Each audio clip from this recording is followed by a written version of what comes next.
orasyon sa labis na pag-iihi. Makapangyarihang Diyos na nagbibigay ng buhay at kalusugan, hinihiling ko ang iyong awa at paghilom.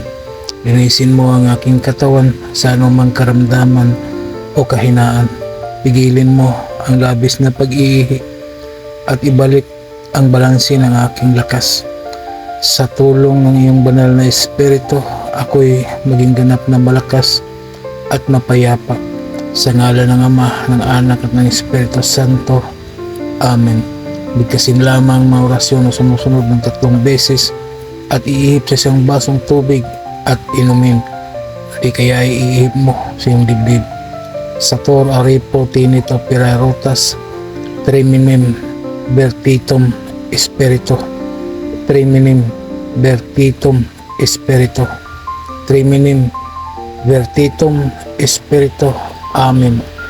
Gawin ito araw-araw hanggang sa mawala na ang labis na pag-iihi mo. Maraming salamat sa mga tao na naniniwala at tumangkilik sa mga binahagi kong kaalaman.